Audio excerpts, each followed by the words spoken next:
Hello everybody, Ben Rogers here, the Raptors Digest, reacting to a wild Toronto Raptors news update. This is one of the crazier stories that I have heard in my lifetime as a Toronto Raptors fan, and this is a story that's coming from Doug Smith that involves ownership of the Toronto Raptors trying to manipulate their way into keeping Masai Ujiri from becoming the Toronto Raptors vice chairman, which he ended up signing this offseason. Obviously, Masai Ujiri is an integral piece to the Toronto Raptors' success. So we're going to dive into everything that's happened because it's one of the wilder things that I have read. And shout out Doug Smith, who wrote a tremendous piece on this story, did a lot of journalism research onto it. But before we dive into that, I want to thank you all you guys for, we've hit 21K subscribers. We're doing that Scotty Barnes jersey giveaway. So we're not doing it right away because we have to let you know. We'll probably let you know in the next video as well. You need to make your subscriptions public if you want to be eligible for the Scotty Barnes jersey giveaway. So there's still time. If you want a free or a chance at a free Scotty Barnes jersey, subscribe to Raptors Digest. It really helps us out. And we're going to be doing a live giveaway, so you'll be able to see who ends up getting the jersey live. But I digress. We appreciate everyone that subscribes. Definitely do it. But this story is something that we have to dive into, and this is focused around a man named Edward Rogers. No relation to myself, Ben Rogers, but he's a CEO. He's a part of the family, owner of the family business Rogers Communications. If you live in Canada, you know who they are. They run all of the phones and the cable and all that sort of stuff, right? If you're from the US, that's what they are. Them and Bell, and he has about a 35-37% stake in the Toronto Raptors, in MLSE, the parent company to the Toronto Raptors team. Now, this is so clearly he has some influence, being the CEO, being the head of this. He has some influence on decision making because he is an owner of MLSE.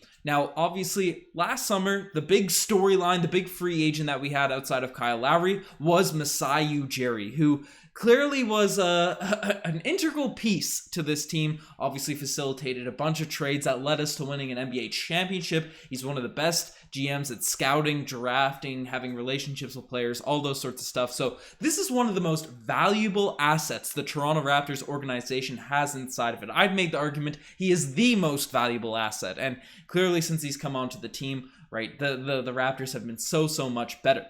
However, this summer he was a free agent, and he was touted by not only NBA teams, but other sports organizations, international organizations, to get Masai Ujiri on board because he is that strong of an executive. That's how much interest he had. In the article, Doug Smith mentioned that apparently a team was willing to give him over the $15 million salary that the Raptors ended up signing him in, bringing him back for, but also 3% ownership into an NBA team. Now, I am sort of baffled that that's something that was offered. Maybe the Toronto Raptors, maybe you don't know everything that was offered in this Masai Ujiri deal, but 3% ownership in an NBA team, right? That's a lot of money. These NBA teams are selling for $2 billion, $3 billion, maybe the lower ends would be $500 million, $1 million, but 3% of that is a whole chunk of change. So Masai Ujiri clearly was getting offered. He was highly touted by a bunch of organizations. So the Toronto Raptors needed to shell out a bag in order to make them competitive. Now, Larry Tannenbaum is obviously the big figurehead for the Toronto Raptors. He's the guy that's the head honcho, while the head of Bell Media and Rogers, they get their say because they're significant owners in MLSE. Now, apparently everyone wanted to bring Masai Ujiri back. They understood the cost, they understood the value, and they wanted to bring him back. But this guy, Edward Rogers, really didn't want to. Now, he was the only one that really was commenting on this in this article, and he said he respects the heck out of Masai Ujiri. He's happy he's back. So I don't want to flame the guy too much because he does say, and he says negotiations. Like, I don't want to slander him in this video that much because the things that were reported, at least in this article by Doug Smith, does not have him looking like that good of a guy. So I'm getting the positives out of the way before we dive into this story, because he's saying he respects Masai, he's happy he's back, and all these sorts of stuff. But Now, we're going to get into what you really have come here for, getting the backstory and all that going. What Edward Rogers did to really ruin this thing. And before we do, while researching this video, just so you can get an image, I did find this photo of him. You probably saw it in the thumbnail, so I won't speak onto it, but this is the guy. It's Edward Rogers on the left. So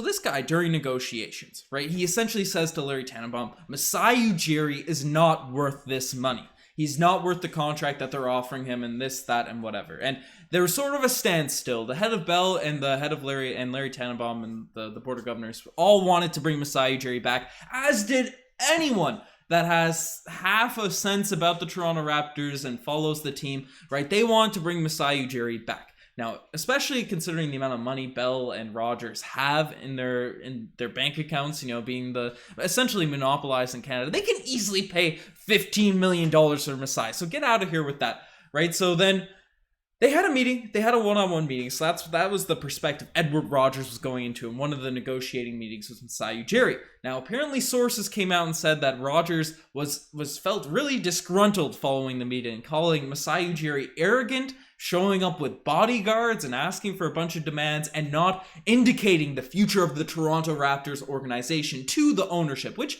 if that was the case, then fair enough. I'd be pretty mad too, as a guy that's going to be giving a significant contract to a dude and all that, but that doesn't seem like the character of Masai Ujiri. That doesn't seem like something he'd do. And then other sources said that's complete silliness. That's, I'm using my own jargon here, but they contradicted the words of Edward Rogers and essentially said that, okay, no, that's not what happened. Masai Ujiri had a couple guys filming a documentary he was going on about his charity stuff, and another guy that was his driver essentially. So didn't have bodyguards coming in to, intimidate Larry Tannenbaum and the guys and pay him the contracts. That wasn't the case. Apparently Masai Ujiri felt the meeting and everyone else felt the meeting went amicably, and Masai Ujiri just doesn't seem like the type of guy that's going to be super he's demanding, of course. He wants to earn what he is valued, but he doesn't seem like the guy that's going to be arrogant about it or anything like that. So these sources essentially contradicted those reports, and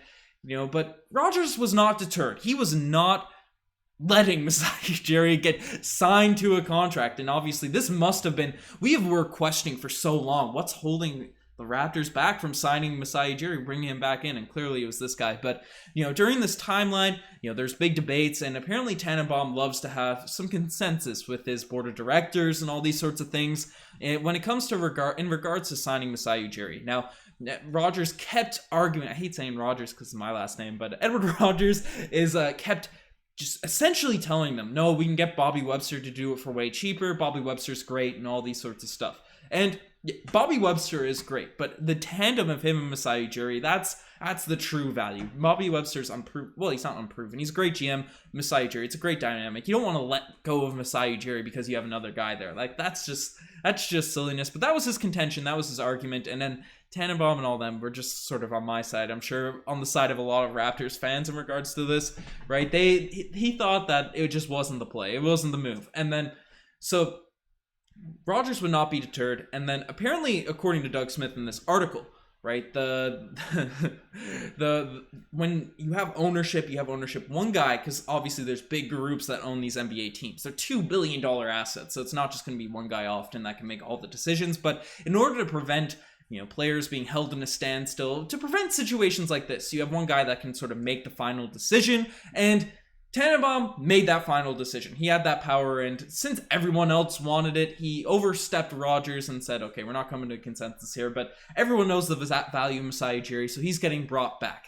Now, that's a huge thing. That's something that happened. However, this is where things get really ugly, because that would have been bad enough, just not seeing the value in a guy, and everyone knows he has that value because you want to be cheap and you want to be this. But this is where it starts getting really ugly for Rogers. And essentially what he did is he contacted Masai Ujiri directly and said, you're not worth that money. You're not worth this contract. Or he got figureheads from Rogers to say that to Masai Ujiri. You're not worth this contract. Now, imagine your boss. Imagine someone that's technically your boss, someone that owns a team, a company that you're supposed to be running. You're the vice chairman of, coming out after you have been touted by organizations all over the world, right? For bigger contracts, he probably took a a deal coming back to Toronto. Imagine your superior coming to you and saying, or I hate calling him your superior, but just the money coming to you and saying, you're not worth this, and flaming you and all that sort of stuff. And clearly Masai Ujiri was disgusted by this. This is what Doug Smith reported in this article, and he was disappointed, and he even considered taking a year off from his new position just due to the fact that, Edward Rogers said this, and honestly, to make a point, to make a statement, and honestly, I wouldn't have faulted him for that, but clearly Masai Ujiri is still the bigger man. Even the high character of Masai is showing through, but so he came out and essentially flamed him there.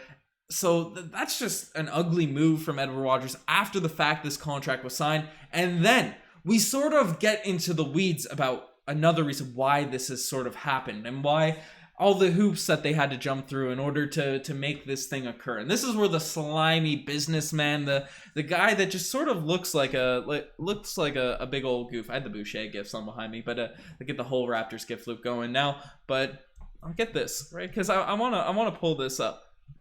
Get the, oh goodness, we got all the animations playing, but it kind of looks like just a bit of a businessman-esque guy, something like a villain in a movie. That's the sort of vibe I get from that picture and a lot of the things I saw looking at him. But this is where this comes in, because apparently in order to, after all the pushback and all the things he was given to Masai Ujiri's deal, right, he made 11 statements or 11 things that had to be sufficed in order for him to agree to bring Masai Ujiri back at this dollar amount, and a bunch of them involved the contracts. Those weren't leaked, those specifics, but the 12th sort of condition that he had in order to signing Masai Ujiri back had nothing to do with Masai Ujiri. It had to do with him essentially taking his part of Rogers out of MLSE, combining it with the Blue Jays organization, the parent company that they have over the Blue Jays, and then splitting that ownership so he can get way more money for more bang for his buck in there. So he tried to prevent the Raptors from, because he was cheap, he wanted to prevent the Raptors from signing the guy that's probably the most valuable piece of their organization. Then he starts flaming Masai after he gets offered this deal and says, you're not worth that money. And then he tries to snake his way into Masai Ujiri's contract negotiations, a way for him, because he has so much veto power, to say, okay, well, if this is not the case, I want to be able to form my own sort of company where I own 30% stake in the MLSE, and then I also get to own my Blue Jays and all that sort of stuff. So he tried to snake his way into more money all throughout this whole process. Now, I don't know, I'm not usually one to just completely flame the people ownership. People got to own and they take the risk and all that sort of stuff. I'm not someone that's that personality, but what a goofball. What a goofball. That's all I'm going to say. What are you doing out here trying to do this to Masai? And it's crazy the fact that Masai Ujiri almost took the year off just due to this guy's poor handling of the situation. So, I don't know. I'm ranting on this video. It's a quality read. I know not a lot of people like, especially people that watch YouTube, might not like to read articles and all that sort of stuff, but I'm linking the article below.